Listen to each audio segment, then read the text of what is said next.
أعوذ بالله من الشيطان الرجيم بسم الله الرحمن الرحيم الحمد لله رب العالمين وصلى الله على سيدنا محمد وآله الطاهرين. Well, after a long break, now we start continuing inshallah with the Surah Saad, and I think we have to discuss verse number 41. واذكر عبدنا أيوب إذ نادى ربه أني مسني الشيطان بنصب وعذاب اركض برجلك هذا مغتسل بارد وشراب ووهبنا له أهله ومثلهم معهم رحمة منا وذكرى لأولي الألباب. And remember our servant Job in the Quran when he called out to his Lord, the devil has visited on me hardship and torment. We told him, stamp your foot on the ground. This ensuing spring is a cooling bath and drink. And we gave back his family to him along with others like them as a mercy from us and an admonition for those who possess intellect. Now this is the third example given to the prophets as an exemplar of patience and perseverance. Because if you remember at the beginning of the surah, the mushrikun doubted what the prophet had brought them as the message, and they said, our Lord hasten on for us our share before the day of reckoning, just to mock the prophet and ridicule him. And verse number 17 said, be patient over what they say and remember our servant David. And the story of David was mentioned, and then the story of Sulaiman as another example of patience, and now the story of Ayub or Job as the third example of patience is mentioned for the prophet, that you have to have patience like Job had patience. And of course, you know, Ayub is the exemplar and paragon of patience because of the trials that Allah subhanahu wa ta'ala put him under. Now, about Ayub, what we know is that he was a prophet from Banu Israel. We don't know anything about his mission. The Quran does not mention anything about Ayyub's mission, whether he had any mission at all or not. He's only mentioned as an example of trials and as an exemplar of patience.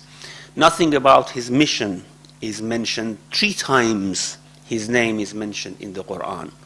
Once in Surah Al-An'am, in the row of the children of Ibrahim alayhi salam who were given the prophethood. As in Surah An'am, verse number 84, it mentions, وَوَهَبْنَا لَهُ إِسْحَاقَ وَيَعْقُوبَ. We gave him Ishaq and Ya'qub to Ibrahim. And كُلًّا هَدَيْنَا. Both of them we guided. وَنُوحًا هَدَيْنَا مِنْ قَبْلِ. And Nuh we had guided before. وَمِنْ ذُرِّيَّتِهِ. And from his progeny, the progeny of Ibrahim, دَاوُودَ وَسُلَيْمَانَ وَأَيُّوبَ وَيُوسُفَ وَمُوسَى وَهَارُونَ. Now, these 5 prophets, and then there are other prophets mentioned in following verses. So Ayub, we know that was one of the descendants of of Ibrahim alayhi salam.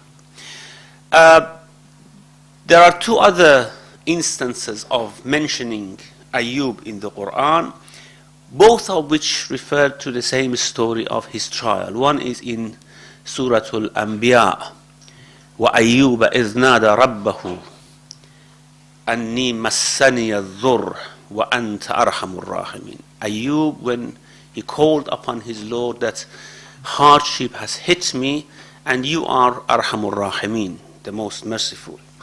And in Surah Saad here, again the same thing is mentioned with a different nuance. وَاذْكُرْ عَبْدَنَا أَيُّوبَ إِذْ نَادَى رَبَّهُ أَنِّي مَسَّنِيَ الشَّيْطَانُ بِنُصْبٍ وَعَذَابٍ. Remember our servant Ayub when he called out that Shaitan has touched me with hardship and punishment. بِنُصْبٍ وَعَذَابٍ. Now, if you notice, none of these verses mention anything about Ayyub's mission, or where did he live, or what was the type of people in which he was living. They just mention that he was one of the descendants of Ibrahim, and also he was hit with some hardship, which of course in Surah Saad it says it was due to shaitan. In a way, shaitan had somehow visited him and had inflicted that hardship on him. In Riwayat, there are some more explanations about Ayyub and the time in which he lived and the type of relation that he had with Ibrahim and other descendants of Ibrahim. But before mentioning that, you notice in none of these two verses which mentions the whispering of Ayyub with Allah subhanahu wa ta'ala, there is no supplication. He doesn't want anything from Allah. He just complains his situation, and this is what in many riwayat has been outstandingly mentioned, that Ayyub, despite his hardship, he never asked Allah to change his situation, because he knew that this was a trial that he had to tolerate, that he had to endure, and he never complained about it. Of course, in some riwayat we have mention of some complaint, of which Ayyub later on regrets, that why did he make any complaint to Allah about it. Of course, Quran doesn't mention anything. In Surah Anbiya, he just says that hardship has inflicted me, and you are the most merciful. Just this. It doesn't mention that I want you to change this, why don't you do anything about it. And also in Surah Saad, it just mentions that shaitan has touched me, or shaitan has visited on me with hardship and with torment and punishment. And that's all. He doesn't mention again anything in dua.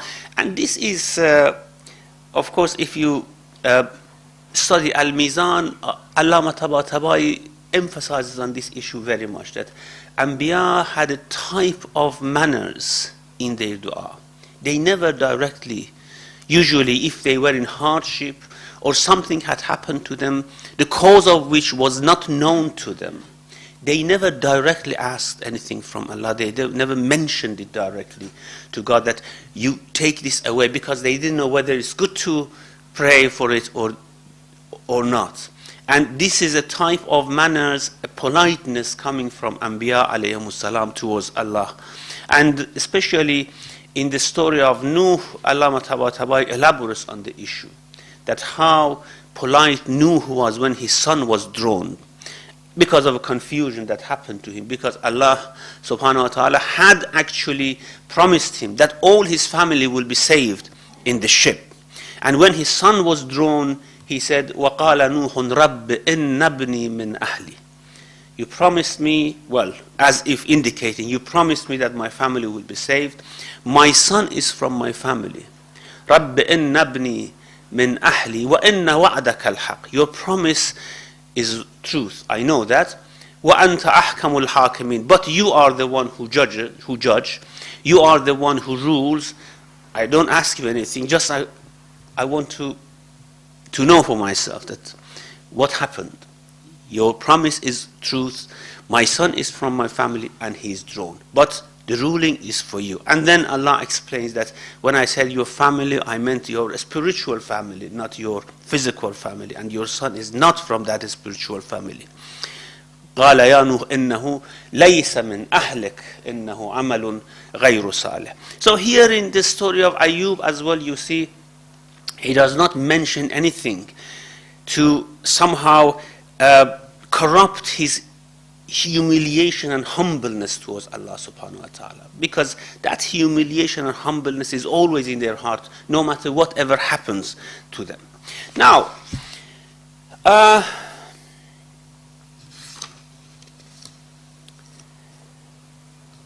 there are traditions saying that Ayyub was a son-in-law of Yaqub, and his wife, who was with him up to the very end of his hardships, was Layya, the daughter of Yaqub and sister of Yusuf. But this is not very much. It could not be accommodated in with other traditions which are more reliable, saying that actually his wife was a granddaughter of Yusuf alayhi salam, and we could accommodate that in a better way. So he was the third or fourth generation after Yaqub, having some relations with Yusuf alayhi salam. And also it is said that his mother was a daughter of Lut alayhi salam, one of those daughters that Lut mentions, that قَالَ هَؤُلَاءِ بَنَاتِي هُنَّ أَطْهَرُ لَكُمْ. These are my daughters.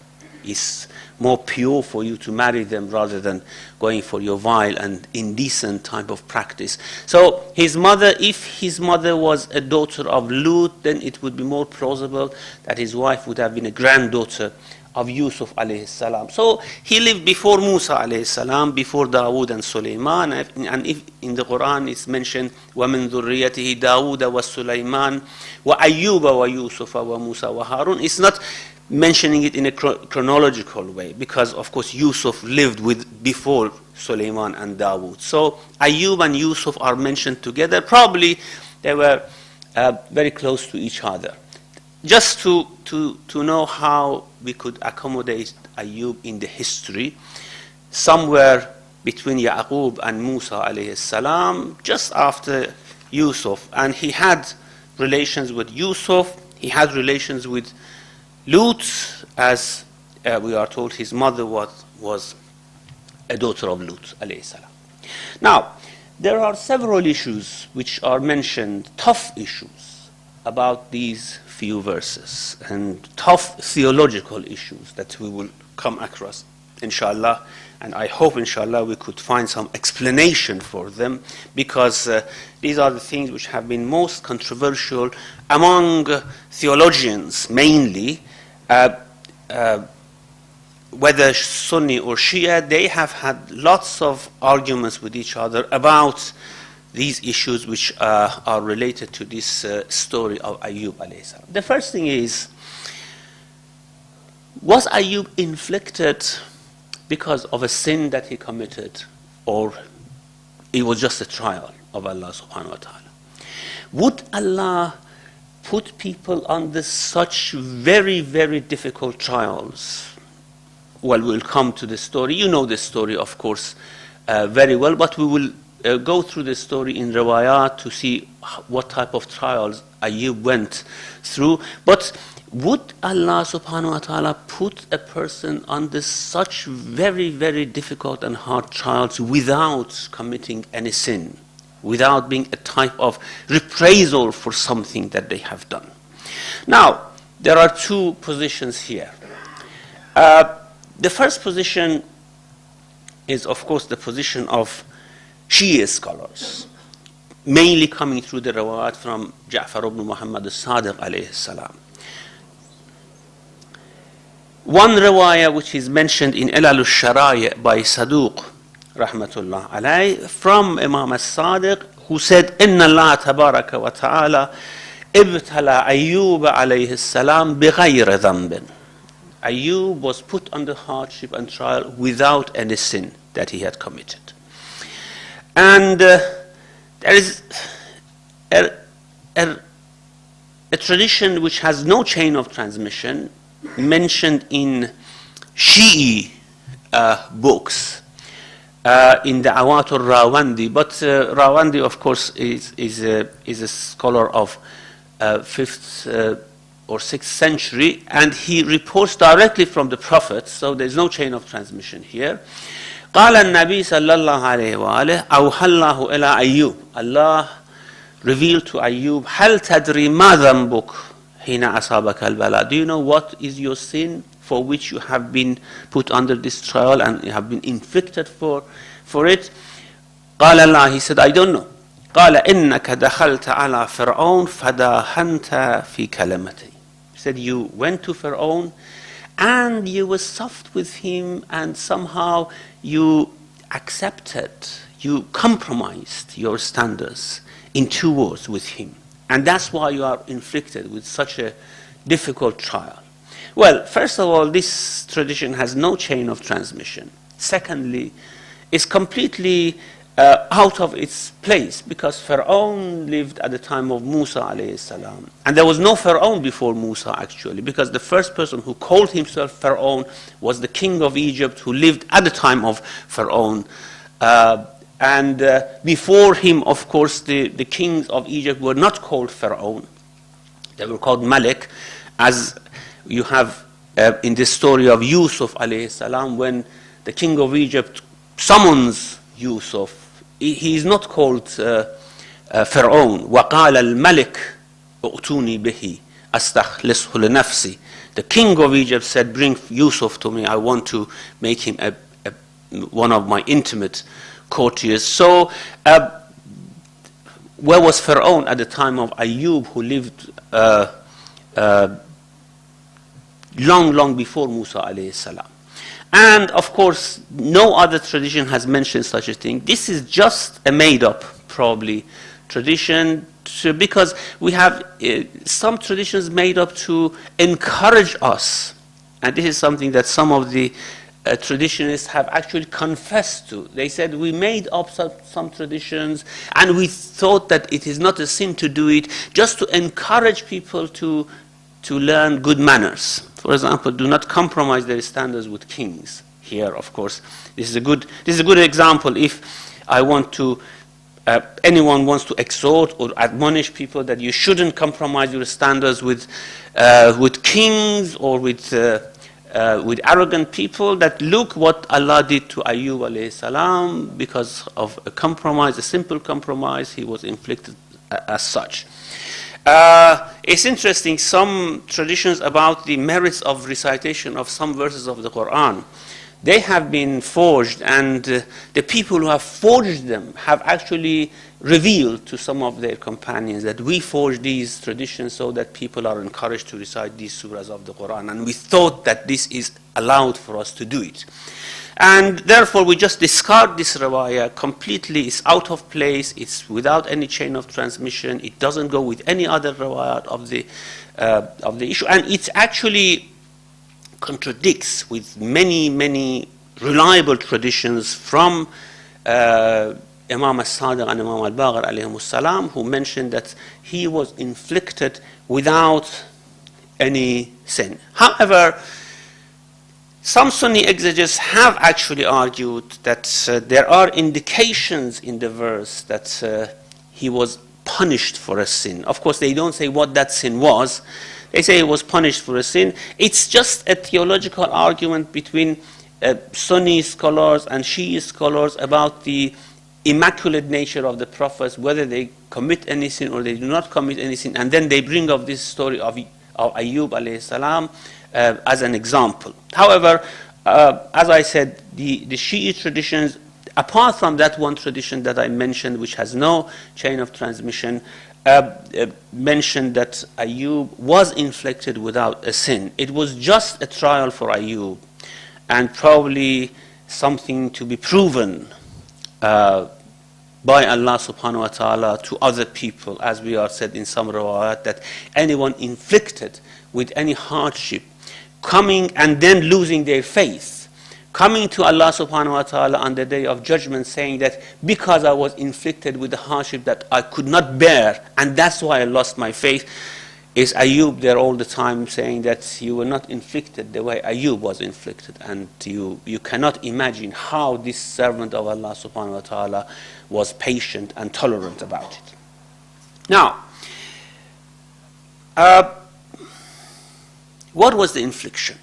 And again, we have two types of traditions here, talking about the inflictions which hit Ayub alayhi salam. Of course, Ayub, we are told, was a very wealthy man.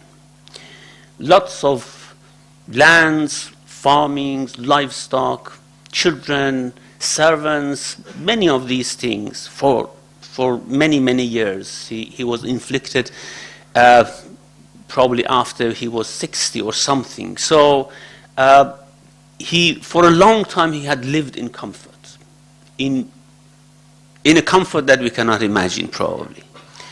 Good wife, good family, good children, and everything at his disposal.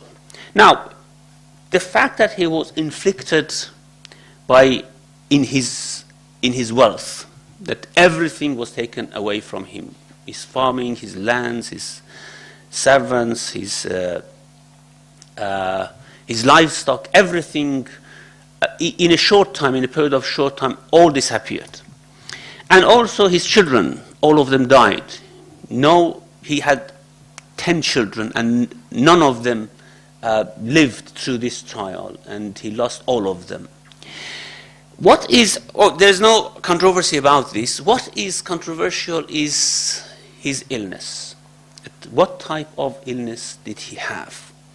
And this is, of course, another point of controversy in theology, which I mention now. Now, two different traditions we have. The first tradition is in Tafseer al-Qummi, which goes completely in the same vein as we have traditions in our Sunni books of tradition about Ayyub. It's completely similar to what is said there. And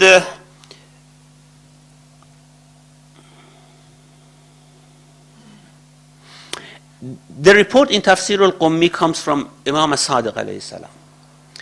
قال سألته عن بلية أيوب. I asked, Abu Basir says, I asked Imam Sadiq about the hardship and trial of Ayyub. And as, of course, in all Shiite traditions, Imam Sadiq says that he was inflicted with that hardship without any sin, just لنعمة أنعم الله عليه بها في الدنيا وأدى شكرها. Allah had given him plenty of ni'mah in this world, and he actually offered the due thanks for it. He was a very, very thankful person for what Allah had given him. Despite his wealth, his well-to-do type of nature, he was very, very thankful for Allah. And it's said in some of the rawat, actually, what made shaitan to envy him was that all these ni'mah never ever took his attention away from God. And he always was very thankful for what Allah had given him. And the envy of shaitan was aroused, and he said, Ya Rab, inna Ayyub lam yu'addi ilayka shukra hadhihi an-ni'ma illa bima a'taytahu min ad-dunya. You know why Ayyub is very thankful? Because you have given him all these things. If you just take it from him, you would see he would be like me, someone who does not offer thanks. And give me control over his dunya, and you would see what type of servant he will be. And then Allah said, I give you control over his wealth and his children. Do what you want. And Iblis went and destroyed everything. His wealth, his children, all were killed. And Ayyub increased in his thankfulness. It seems that Allah is paying some attention to me now, that he has done all these things to me. So he increased in his thankfulness, and that's aroused anger in shaitan. He went to the Lord. Of course, this is metaphorical language. It doesn't happen like that. He went to the Lord and said that, well, he still has lots of farming, harvest. Give me control over that as well. And he was given the control. That was also finished up to the very end. And Ayyub started to have more time for worship, more time for offering thanks, and he increased in his thankfulness. And Shaitan said, of course, because he's very healthy, he has a very good body, physical strength, he offers you thanks for that. Give me control over his body, and you will see that how he will become a kafir like me. And Allah said, I give you control over his body, ما خلا عقله وعينيه. Just no control over his aql, intellect, and eyes. And of course, in other traditions, we have over his tongue, because he was thanking Allah with that, and his heart. None of these you have control over, but on his body. فَنَفَخَ فِي, then Shaitan blew into his body. فَصَارَ قَرَحَةً وَاحِدَةً مِنْ قِرْنِهِ إِلَىٰ قَدَمِهِ, and he became one complete wound from top to toe, from his head to feet, one wound, as it was one wound. I mean, everything in his body went wrong. And the type of diseases he had, internal, external, on his skin, everything, فبقي في ذلك دهرا طويلا يحمد الله ويشكره. For a long time he stayed like that, remained like that, giving praise and thanks to Allah again, until worms started to come out of his body. And he used to put the worms back and saying, go from where you were, go in the place that you were created from. And then his body started to stink, foul smell. And then his people actually threw him out of the city into a rubbish place that they had. And of course, his wife was always with him. Now, the problem is with this hadith, is, of course, nothing wrong with Allah trying a prophet with illness or with taking his wealth or whatever. The problem is, would a prophet become as such that people would hate him? Because prophets are there to invite people to Allah subhanahu wa ta'ala. And even if they are under hardship and trials, they are still there to invite people to accept any trial and any hardship from Allah subhanahu wa ta'ala. But if they become, in a way, if they are inflicted with hateful diseases, things that make people to hate them, to run away from them, would Allah subhanahu wa ta'ala ever make a prophet as such that people would hate them? Now, of course, this is the point of controversy. Now, as I said, this hadith is mentioned in Tafseer al-Qummi. You may remember we had such a hadith in other places from Tafseer al-Qummi that we discussed, and it did not go well with other Shiite traditions. It went very well with Sunni traditions in many instances, not very well with Shiite traditions. Now, of course, this, as I said, goes exactly in the same vein as Sunni traditions go about the trial of Ayyub and the hateful type of situation in which he was, in a way that everyone ran away from him. People threw him in a mazbala, in a rubbish place, because no other place could actually tolerate the stink and the insects and worms that came out of his body. And of course, through all these trials, all these traditions say that Ayyub was very, very thankful and patient to Allah subhanahu wa ta'ala. Now, the same hadith is mentioned in Ilal al-Sharaya of Saduq. It's very interesting because Saduq and Qummi should have had the same type of understanding of traditions and selecting traditions, but in many ways we find that Saduq somehow differs from Qummi in the traditions that he has selected for his tafsir. Now, the same hadith is mentioned in al-Sharaya of Saduq from Abu Basir, but this time from not Imam al-Sadiq, from Imam al-Kazim alayhi salam. But in that hadith, there is no mention of his body going in a state, especially other traditions mention that he became a leper, and that's why everyone ran away from him. And even his wife was not permitted to the houses of the people for whom she worked to gain some food for her husband, because they said that this is an epidemic and you have to avoid his wife as well as himself. However, here in Ilal al-Sharaya, Saduq mentions the same hadith, but he doesn't mention anything about this hateful type of disease. He just says that he was inflicted in his body, he lost his health, and Allah said to Shaitan that I gave you control over his body except his heart, his tongue, his eyes, and his ears. Now,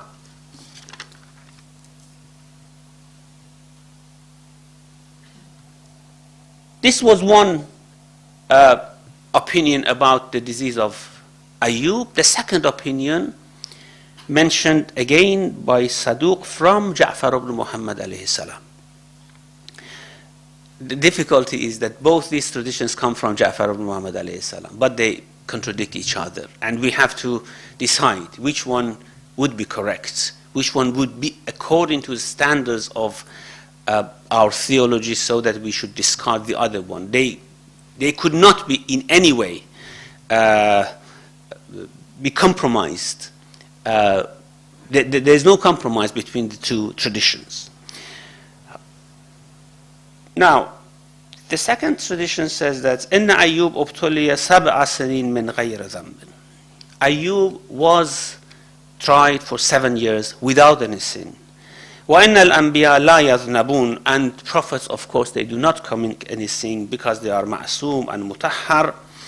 And they do not commit either a saghira or a kabira. This is an explanation by Imam Ja'far al-Sadiq alayhi salam. And then he said, the prophets could be inflicted with any disease, but they wouldn't go stinky. They wouldn't get hateful diseases. No disfiguration. They wouldn't be disfigured in their physical situation, like becoming lepers or something like that. They wouldn't be in a way that pus or blood come out of their body, as is explained about Ayub alayhi salam, so that people would run away from them. And these things mentioned about worms and all these things are all false about Ayub, and anyone saying that has committed to a wrong statement. And why people actually turned away from Ayub, the reason was not his health, because although he was inflicted in his health, but not in a way that people would hate to go close to him. It was because he was very rich and he became poor. He was very powerful, he became very weak. And the Prophet, peace be on him, has said, Imam Ja'far al-Sadiq says, أعظم الناس بلاءً الأنبياء ثم الأمثل والأمثل. The people who are tried most and in a most difficult way are the prophets, and then people who are closer to the prophets, more similar to the prophets. And why Allah inflicted Ayub without any sin? Because, now the hadith is a very reasonable hadith. It sounds like Imam Ja'far al-Sadiq, of course. That's إنما ابتلاه الله عز وجل بالبلاء العظيم الذي يهون معه على جميع الناس لألا يدعو له الربوبية.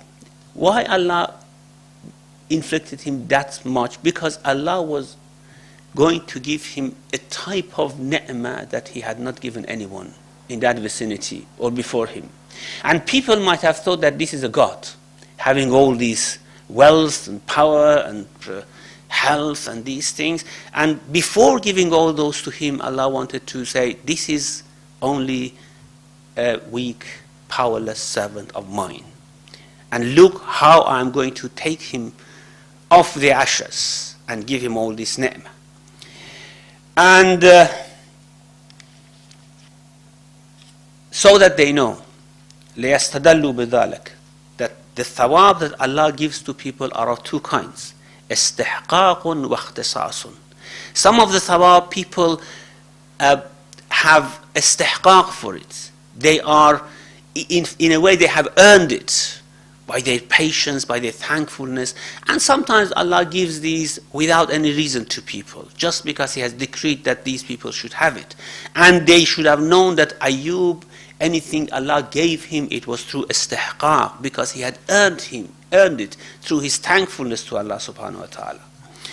And also Allah wanted people not to humiliate, not to look in a bad way to any weak person, to any ill person.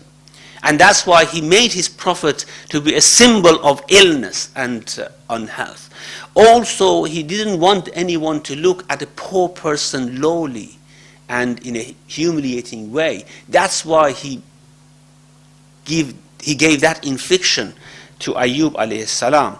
And no ill person, because of his illness, saying that, well, he is ill and this is why we think that he has sinned or he has done something that Allah brought this illness to him, he deserved it. No, Ayyub was given all these things without deserving any of these things.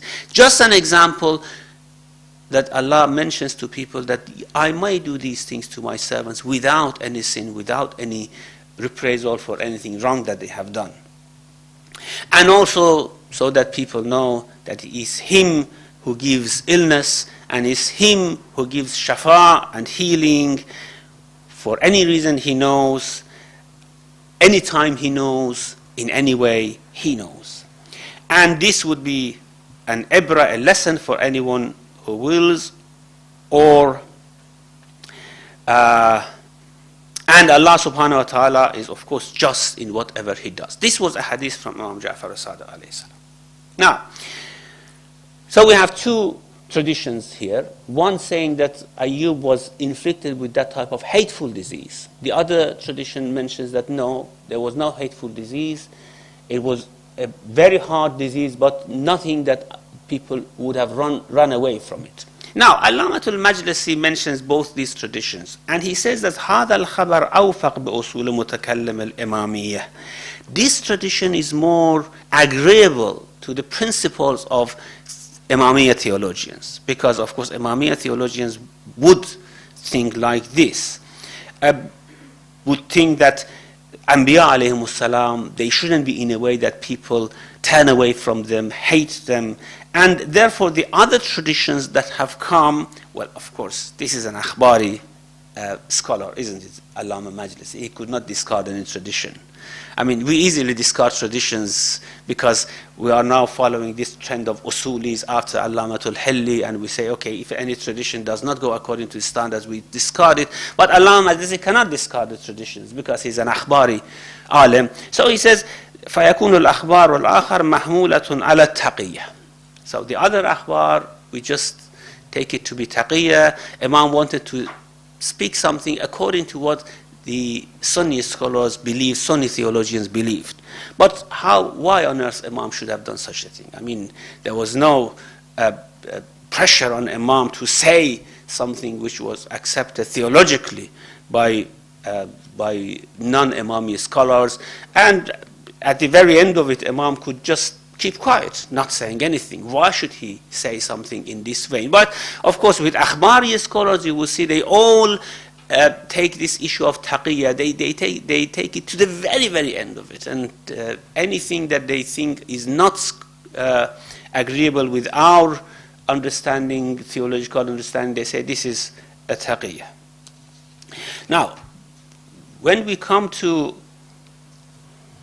a scholar like Sayyid al-Murtaza, you know Sayyid al-Murtaza, the teacher of Shaykh al-Tusi and the brother of Sayyid al-Razi, the author of Nahj al-Balagha. He has a book, Tanzih al-Anbiya. He just discards this tradition in the strongest way. And he says that if you ask me, do you agree with the traditions that say Ayyub became a leper and he was hit and inflicted with hateful diseases, I say that it is not permissible to think like that about the prophets. And any tradition coming in this vein should be discarded. And in a way, he just condemns those people who report these traditions in their book as people who have no intellect at all. And he says, how could we rely on their intellect while they report such things in their traditions? And The reason why he is like that, because he's not an akhbari. He's very bold in discarding traditions in this way because it didn't go with the theological understanding and framework of Shia scholars. Now, the third issue that we have to discuss next week, inshallah, is what does it mean shaitan gained control over you? And this is the most difficult issue that we should discuss here. Of course, the two previous issues were very simple, about the sin and about the hateful diseases. They were very simple. The most difficult one is Rabbi inni massani ash-shaytan. Shaitan has touched me. And whether shaitan could gain control over people in this way, and especially over prophets. Could he gain control in this way over prophets? This is something that, inshallah, we have to discuss next week, and we seek refuge in Allah from shaitan to touch us with misunderstanding about the issue next week, inshallah. Wa sallallahu ala Muhammadin wa alihi tahirin. Thank you very much, Sheikh. So any questions or comments, brothers and sisters? Anybody ready? Because this was the thing that I was going to ask you, but I'll wait until next week. Okay. Yeah, just a minute, I'll pass you here. Just mic, yeah. Switch on. Switch on. Yeah. Assalamu alaikum. Alaikum assalam. I don't know how. I think I will struggle a bit to phrase the question here, and pardon me if I do. As far as the disfigurement and hateful diseases are concerned, is it not a very relative term? Because some people may find a slight scar as disfigurement and hateful, and others may not. For example, if you belong to a profession where you are supposed to be dealing with sick people, you can withstand a lot of stink and other things, and you may not hate that person because it's not that person's fault. So to say that this is hateful or not hateful is a very relative term, because what is hateful in one's eye may not be hateful in the eyes of the other. The second question that comes to my mind is, by the very nature, if you use the term hateful, are you not then disqualifying the statement or the reason given by Imam Jafar Sadiq as to why he made him ill is to make people realize that illness comes from God? Then what difference does it make whether the illness is hateful or not hateful? And again, when it is a very relative term. Yeah. Well, by hateful, of course, we mean diseases that usually people run away from it, like leprosy, for example. Although people who have a very good heart, who are physicians, doctors with great commitment, they might go visit lepers and try to cure them. But usually people do not go to them because they regard it as a hateful. It's hateful because it's either something that would not go with the understanding of people to somehow tolerate it, because there is probably stink, bad situation. Of course, as you said, for doctors who want to cure that, that's a different issue. Doctors, of course, are used to many things. They somehow open people's chests, and they are used to blood and all these things. But ordinary people are not. Now, when we say hateful in this sense, it means something that would make people not to go towards that person. Now, for a prophet, of course, a prophet can be ill. A prophet can be in any way inflicted with a disease, but it shouldn't be in a way that it would stop him from his job. And his job is that he should go to people and he should preach. Now, if a leper, for example, as we have in many traditions, that Ayub became a leper, if a leper goes to people and wants to preach them, this is what actually makes people to run away from that person. And this is why this story has come. And this is what I mean by hateful. Hateful in a way that people hate to communicate with that person. Not hate out of the bad nature of heart. Hate in the sense that they don't like to communicate because they are afraid, because they cannot tolerate seeing those scenes or those things. This is what I mean by hateful. Not that people hate that person. People hate to communicate with such a disease or something like that. And of course, the argument of those people who say it's not possible for a prophet to to be inflicted with such a disease is that this would not agree or would defy the very philosophy behind the person being a prophet, because the philosophy is to communicate with the people. If they are inflicted in this way, they cannot communicate with the people. This is the reason. The second thing about Allah making them a lesson or something as an example that everyone can be inflicted with such diseases, I think the answer would be in the first question, that if the prophets are inflicted in that way, if they want to be made examples, I mean, very good people could become examples of that. And Allah might inflict very, very good people with those type of diseases, and people can take lessons from them. But for prophets, again, because that would defy the whole philosophy of making a person a prophet, therefore we say that it is not understandable why God might do this to a prophet. Are you happy with the answer, or you want to add some? Sarfraz? Sheikh, you were mentioning that Nabi Ayub was very, very patient, and he never asked Allah to change the situation, in a sense as if that was a good thing. But later on he did. So did he compromise in any way? And at the same time, we also mentioned the story of Nabi Zakaria a while back, when eventually he asked Allah to change the situation. And in a sense, from the story, it was as if Allah was saying, well, why didn't you ask me earlier? You know, I was waiting for you. Mm-hmm. No, of course, the prophets asked many things from Allah subhanahu wa ta'ala. And maybe Ayub asked many things from Allah subhanahu wa ta'ala, changing a situation, giving him a favor, a ni'mah, or something like that. But this one, because Ayub knew that it's a trial, he didn't want to really ask Allah, because he didn't know what is the reason behind all these things. This complete change of fortune in a short time, he didn't know why this has happened. And the last dua, in all traditions we have, the last dua that he made, and Allah actually responded, what is mentioned here in Surah Saad, that Rabbi inni massani ash-shaytan binusbin wa adhab. Just said, shaitan has inflicted me. He didn't say anything more.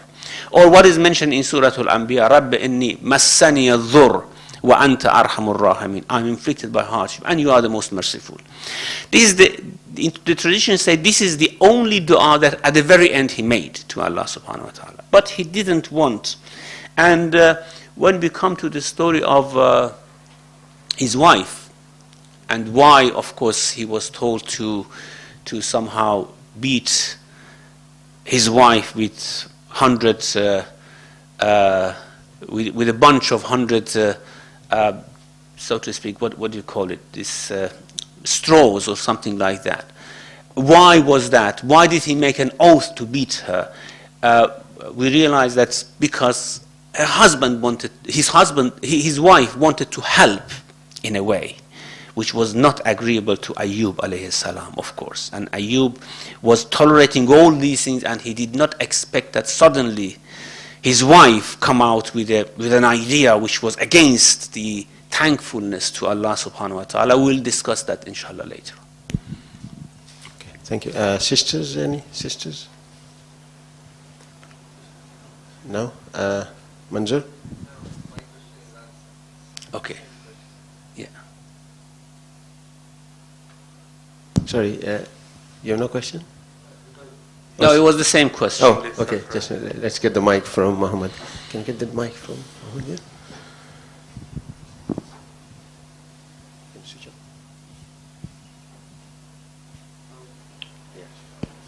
Assalamu alaikum.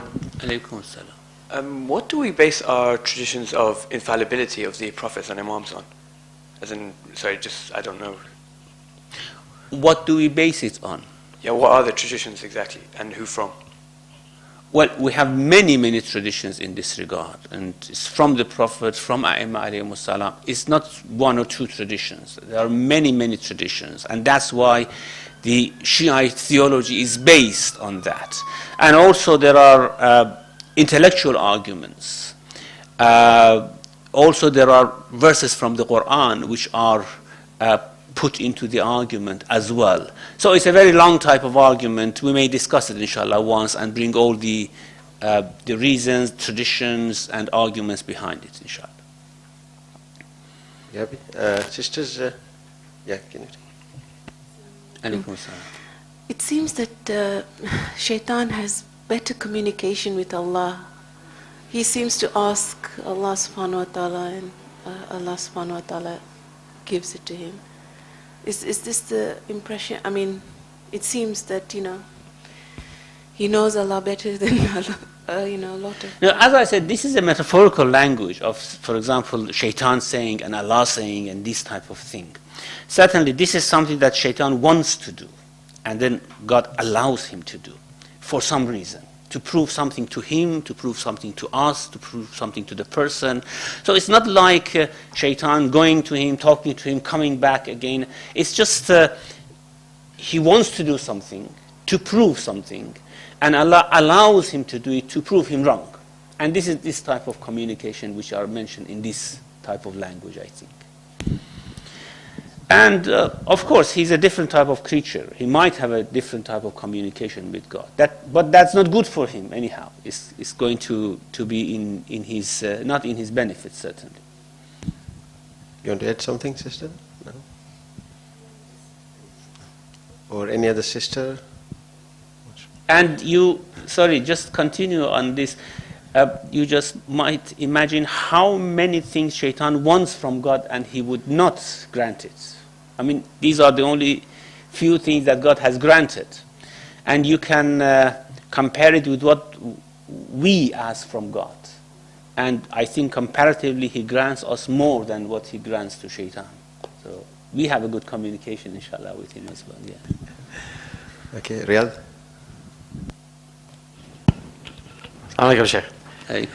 Thank you again for a very interesting lecture.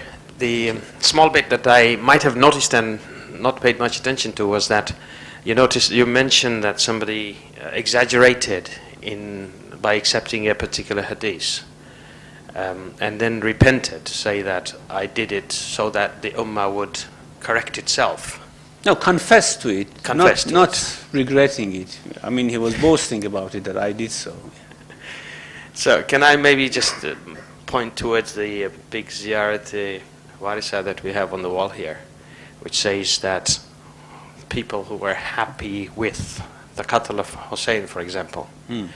Now, I've grown up with majalis, and quite a lot of it was a sentence preceding the events, which said that you cannot rely on what I'm going to say, but Allama so-and-so says this would probably happen. Now, I'm just trying to relate to, maybe a lot of this is because I grew up in Pakistan, there was a vested interest of the Maulanas to separate the two, the Shia and the Sunni. You see? So I'm trying to say whether a lot of that... What interest, sorry, when you say vested interest, what type of interest? Well, of course, when somebody earns their living out of inciting people into a particular type of mood, it's a job for them. They earn money out of it, So the better they are at reciting, the more differentiation between the two sects they can... I mean, it's going on now, isn't it? Well, if they call to unity, maybe they earn better money. That's where it changed. When the time of Khomeini, that all happened, yes, it changed. But there is still a lot of sectors which have vested interest in separating the two. So I'm saying, would you classify that as exaggeration, or would you say that they're doing exactly what the Allamas from before did? Was to correct the ummah or to protect their own interests. They were slightly twisting or paying more attention to non-important facts. Would you relate to the same thing here as you said about the hadith? It's very different story. I mean, those big, great scholars who were really paid great attention by those people who created the theology are very different from people who speak from members and who preach and who give stories to people. Of course, whatever they say, their words, their statements would not enter the books, would not become a part of theology.